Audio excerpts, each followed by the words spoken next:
Oke, baik. Perkuliahan kita kali ini adalah pertemuan ke-9 ya. Setelah minggu lalu kita gagal melaksanakan perkuliahan karena adanya bencana alam ya, berupa badai tropis dan juga banjir ya. Nah, sebelum dimulai, saya ingin sampaikan duka cita dan bela sungkawa yang cukup mendalam bagi para korban ya, para korban bencana yang lalu, dan juga bagi mahasiswa yang mungkin terkena dampak rumah ataupun kosnya oleh banjir besar yang terjadi. Nah, oke, baik, itu aja pertemuan kita. Pertemuan 9 ini adalah topik kita adalah tentang populasi dan sampel tingkat lanjut ya. Baik, saya akan share bahan kuliahnya. Materi kita hari ini adalah tentang eh, apa nih, populasi dan sampel. Sampel.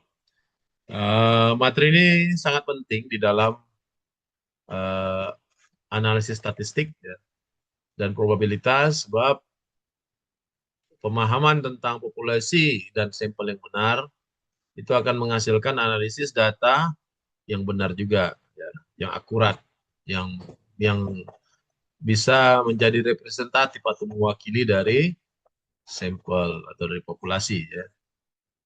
Nah, jadi kenapa kita harus pelajari?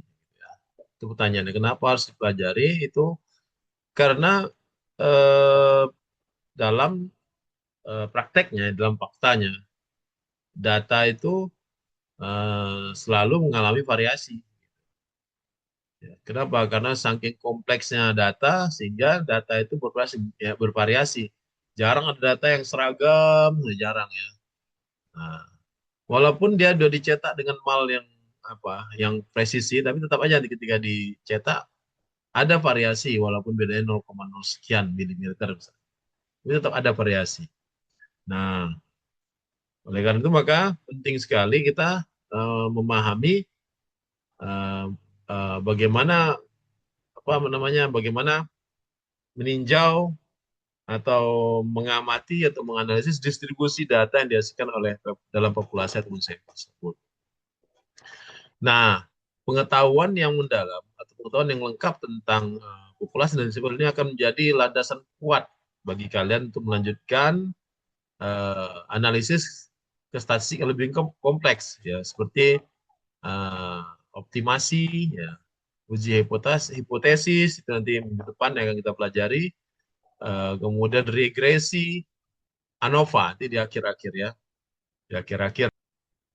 Nah, populasi ya seperti yang saya telah jelaskan pada pertemuan-pertemuan awal-awal ya, kuliah, itu merupakan kumpulan keseluruhan dari data yang di objek yang mau diteliti.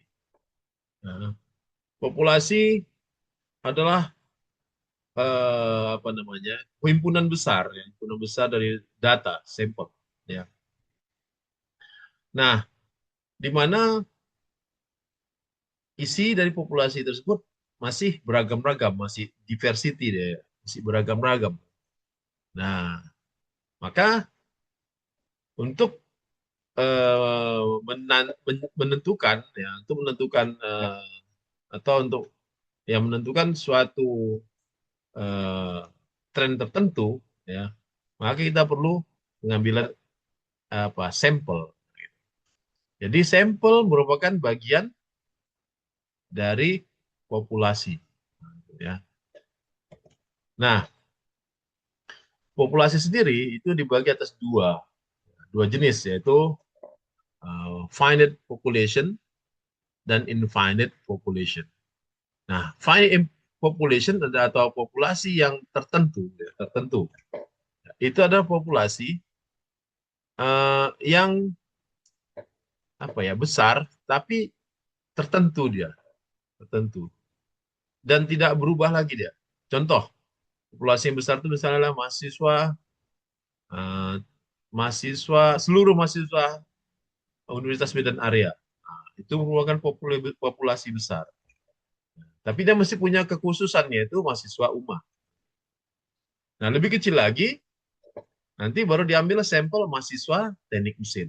Nah, itu bagian kecilnya. Tapi populasi ini terhitung, bisa dihitung. Populasi, finite population. Yang kedua, infinite population atau populasi yang tidak berhingga. Atau dia berkembang terus, seperti ini contohnya nih. Ya, dari satu orang, dia bisa berkembang menjadi 3 orang, dari 3 orang berkembang lagi terus.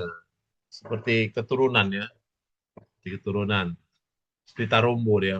Dia berkembang terus, berkembang terus, berkembang, berkembang, sehingga kita nggak tahu, nggak bisa kita hitung perkembangannya. Nah, maka populasi seperti itu disebut dengan infinite population, populasi yang apa namanya, yang tidak bisa dihitung. Nah, populasinya bertumbuh terus ya nih. Population growth, pertumbuhan populasi bertumbuh terus, tumbuh. Nah, contoh ya populasi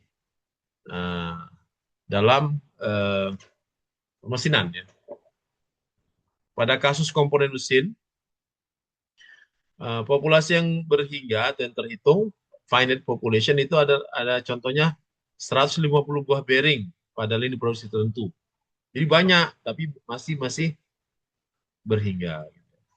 Nah, sementara kalau cacatnya, misalnya kita jumlah cacat bearing yang bakal muncul, nah itu infinite. Ya. Sebab kita sulit mengeceknya gitu satu persatu. Ya. Karena kita mudah untuk kalau menghitung mudah ya, mudah menghitungnya mudah. Nah, kemudian contoh kedua adalah operator mesin. Misalnya kita ingin ya mendapatkan 24 operator CNC pada departemen mesin. Nah, itu masih populasi yang dihitung.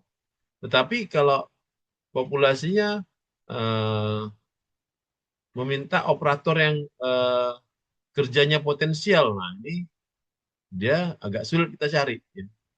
Karena dia apa namanya, bisa berkembang dan bisa juga eh, stagnan atau tidak ada sama sekali. Kemudian yang contoh lain yaitu getaran mesin. Misalnya kita mau cari 1.000 sampel frekuensi dari akseleromotor, ya, akselerometer per siklus pengujian. Sementara kalau prosesnya acak, maka itu menjadi infinite population. Nah, itu tadi populasi. Nah, sekarang kita masuk ke sampel. Sampel merupakan bagian dari populasi yang bisa dianggap representatif atau mewakili dari populasi. Nah, itu. Jadi sampel memiliki atau mewakili karakteristik dari suatu populasi. Teknik mesin diambil berapa orang mahasiswa dan dianggap mereka itulah mewakili populasi mahasiswa teknik mesin UMA misalnya. Walaupun dari kalian ada yang nggak setuju gitu kan, itu di luar luar konteks ya. Nah, kenapa sampel penting dipelajari? Ya. Pertama, pengetahuan tentang sampel akan menyebabkan eh, efisiensi dari waktu. Jadi kita bisa menganalisis suatu kondisi ya dengan ilmu sampel yang kita miliki, maka kita bisa mempercepat mendapatkan hasil. Nah, kemudian eh, efisiensi juga atau efektivitas juga pada biaya atau cost ya. Jadi kita nggak perlu menguji semua sampel. Ya, ada 1.000 sampel kita uji semua. Ujung-ujungnya biayanya membengkak gitu. Nah, dengan ilmu sampel yang kita pelajari, maka kita cukup ambil misalnya 16 sampel aja. Cukup. Dan 16 ini dianggap sudah mewakili populasi. Dan kemudian menghemat tenaga. Bayangkan 1.000 sampel kita cek satu-satu, capek ya. Capek banget ya. Timbang dari 1.000 sampel kita hanya ambil 32 sampel, kan lebih ringan kerjanya. Itulah pentingnya kita mempelajari sampel. Nah, syarat sampel adalah pertama representatif. Ya, ada pasti. Tadi saya udah ulang-ulang tadi kan. Bahwasannya sampel itu ada representatif atau mewakili dari populasi. Maka sampel yang baik adalah sampel yang memang mewakili. Jangan misalnya kita mau ambil sampel anak teknik mesin, tapi yang kalian comot anak teknik industri. Nah, tidak representatif, ya kan? Memang sama-sama anak teknik, gitu. Tapi dia tidak mencerminkan anak mesin, gitu. Nah, atau kalian mau ambil sampel dari anak psikologi, tapi kalian comot dari anak misalnya ekonomi, ya gitu. Itu kan nggak mewakili dia. Kemudian objektif, ya objektif artinya memang itulah kenyataannya. Ya. Memang dia merupakan bagian dari sampel, objektif dia. Kemudian nggak ambigu, ya bebas bias, ambigu. Artinya, wah ini remang-remang nih, ini anak mesin atau anak industri ya. Kenapa?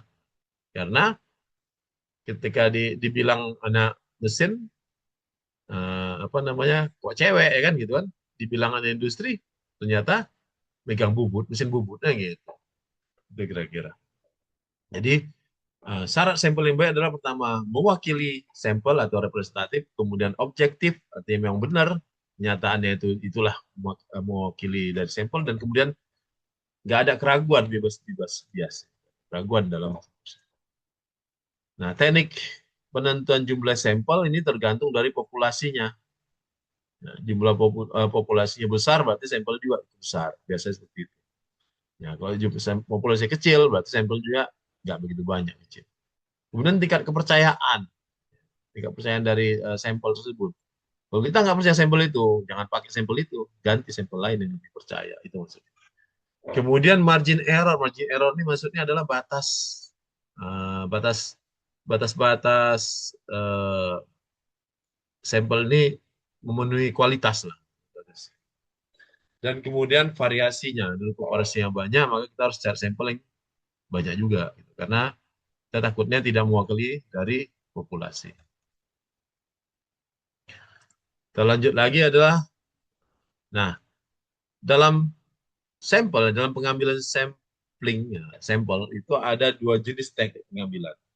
Pertama adalah probability sampling atau sampel berpeluang, dan satu lagi non probability sampling yang tidak memiliki peluang. Nah, sampel sampel dengan peluang, probability sampling itu jenisnya ada pertama simple random sampling, gitu. Sampel acak biasa. Jadi setiap elemen polusi memiliki kesempatan yang sama untuk dipilih. Nah, itu berarti random. Jadi dia kesempatan atau persentasi dapatnya itu sama. Nah, kemudian ada stratified. Stratified ini berarti lapisan berstrata. Ya, berdasarkan karakter tertentu, misalnya tingkat pendidikan, ya, kemudian umur, kemudian apa namanya, keahlian dan sebagainya. Itu namanya strata atau lapisan atau tingkat, ya. Kemudian systematic sampling, ya, pengambilan sampel dilakukan dengan memilih acak, dia nggak acak, memilih elemen keberapa dari produksi tersebut. Misalnya kita produksi baut, misalnya, kita satu hari itu berapa ratus dapur. Jadi ketika pada sampel ke-10, maka sampel itu diuji. Kemudian pada sampel 20 diambil sampel 20, 30 dan seterusnya. Itu namanya adalah systematic sampling. Jadi diambil pada interval tertentu. Kemudian baru cluster, ya. Cluster sampling digunakan untuk populasi yang luas atau tersebar. Nah, jadi populasi dibagi menjadi cluster, dan kemudian beberapa cluster dipilih secara acak untuk diteliti. Ini kalau dia besar-besar, ya. Besar. Datanya besar. Non probability sampling adalah sampel yang nggak numerik dia. Dia sifatnya adalah karakter. Nah, jadi seperti ini proposing sampel, ya. Memilih sampel berdasarkan pertimbangan ilmiah dan kriteria tertentu. Jadi kita hanya ingin ambil sampel dari satu kampung itu, misalnya yang keahliannya atau sekolahnya S1, maka kita carilah yang S1. Itu purposive sampling. Atau kita mau yang pandai kayu, kita cari pandai kayu. Setelah dapat 5 orang, berarti dia ini pemilihan apa namanya? Pemilihan sampling ini disebut dengan purposive sampling. Kemudian ada convenience sampling. Sampel diambil, dipilih berdasarkan kemudahan akses. Jadi kalian misalnya untuk mencetak tugas gitu ya, cetak tugas yang harus diketik Word ya gitu. Nah, lokasi kuliah kalian ada di Pancing, tapi kalian ambil pencetakannya ke USU sana kan jauh kali. Ya kira gitu. Di convenient, kemudahan akses dan ketersediaan. Di sampling itu diambil pada daerah yang dekat-dekat aja. Baru kuota sampling, pilihan sampel berdasarkan jumlah tertentu yang ditetapkan. Saya mau dari 100 ini saya mau 10 aja. Nah, itu kira-kira kuota sampling. Baik, kita lanjut lagi. Nah, setelah kita memahami tentang populasi sampel, maka setelah kita ambil data, kita analisis, terus kita mau apa? Apakah cukup ambil data itu siap? Gitu. Ya, tentu tidak. Tentu kita akan buat laporan. Nah, sistematika laporan yang baik adalah pertama, dalam laporan itu dia mampu menjelaskan sampel, menjelaskan populasi. Jadi ini yang mau diteliti apa? Gitu. Ya, yang mau diteliti tentang apa? Nah, itu pertanyaan yang sama dengan jawabnya adalah menjelaskan populasi. Ya. Ini data apa nih kamu? Nah, itu sering ke dosen. Saya kurang paham nih, kamu membahas apa? Nah, itu berarti dia ingin menanyakan tentang kejelasan populasinya. Nah, kemudian metode penentuan sampling. Ya. Jadi, kita checklist. Ya. Uh, sampling-sampling yang sesuai yang diminta. Ya. Jadi, harus perlu metode atau cara untuk bagaimana kita bisa mengambil sampel. Jadi, nggak terlalu banyak dan juga tidak terlalu sedikit. Kemudian teknik samplingnya ya. Jadi seperti ilustrasi ini ada target populasi sini. Nah kita ambil nih 5 ini aja sebagai sampel. Yaitu teknik sampling. Kemudian eh, pelaporan pelaporan pelaporan hasil analisis sampel itu harus bisa dipertanggungjawabkan secara ilmiah ya, dengan ilmu dasarnya. Misalnya kita membahas tentang mesin bubut, maka hasilnya kita bahas dengan hasil mesin bubut yang lain. Apakah yang kita lakukan ini ternyata lebih efisiensi dari yang punya orang atau justru sebaliknya. Nah, kemudian laporan dibuat juga harus akurat. Jadi kita nggak mengambang ya. Datanya cuma 5 tapi laporannya sampai 1.000 halaman. Ngapain kan? Nah, nggak cocok-cocok gitu kan. Jadi dia harus sesuai dengan keakuratan data. Dan kemudian gambar, tabel, diagram semua itu harus nampak jelas dalam pelaporan. Jangan terlalu kecil kali sehingga nggak tahu kita ini apa ini. Atau terlalu besar sampai 2-3 halaman satu tabel. Wah, itu juga bahaya. Satu gambar ya, itu bahaya juga. Nah, atau ada gambar yang pas tapi angkanya nggak ada. Keterangan judul vertikal dan horizontal nggak ada. Wah, itu juga ya. Jadi harus jelas. Nah, kemudian kerapian laporan. Bagaimana menilai kerapian sebuah laporan? Pertama, dilihat dari tata letaknya harus mengikuti format.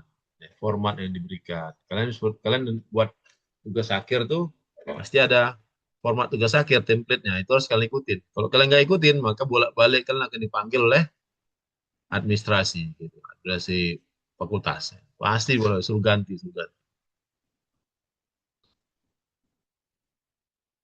Nah, kemudian setelah sesuai tata letak dan format, maka kita harus seragam dalam pembuatan, dalam menuliskannya, terutama dalam referensi itu adalah kutipan.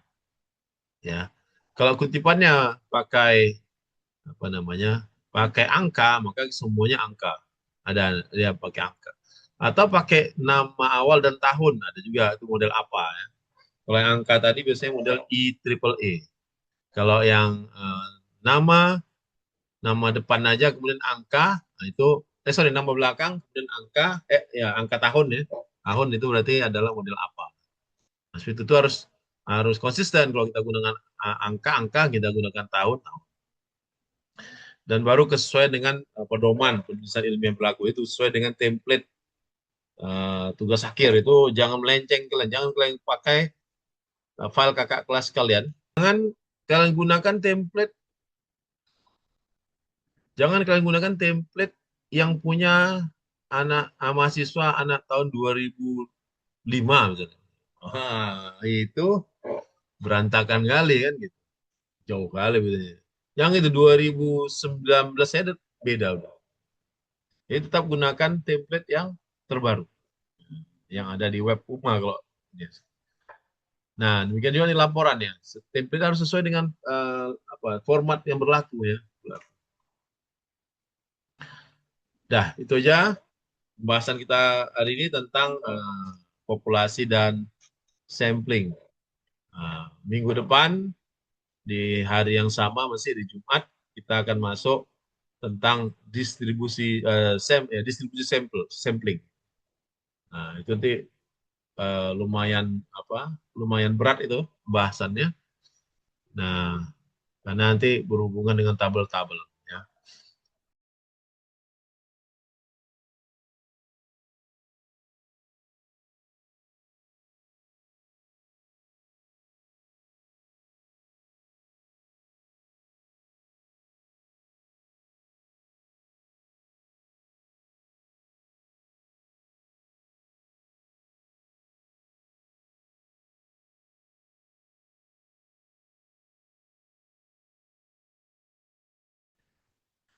Baik, itu aja. Saya pikir kalau nggak ada lagi, mari kita tutup kuliah kita dengan berdoa. Seperti biasa, doakan saya pimpin beragama Islam. Bagi yang non-Muslim, silakan berdoa beragama dan percaya masing-masing. Astagfirullahaladzim, astagfirullahaladzim, astagfirullahaladzim, la ilaha illallah. A'udzubillahi minasyaitonir rajim. Bismillahirrahmanirrahim. Subhanakallahumma wa bihamdika asyhadu an la ilaha illa anta astaghfiruka wa atubu ilaik. Amin ya rabbal alamin. Assalamualaikum warahmatullahi wabarakatuh. Selamat sore, salam sejahtera untuk kita semua. Waalaikumsalam. Selamat sore, Pak. Oke, kita live ya. Baik, Pak.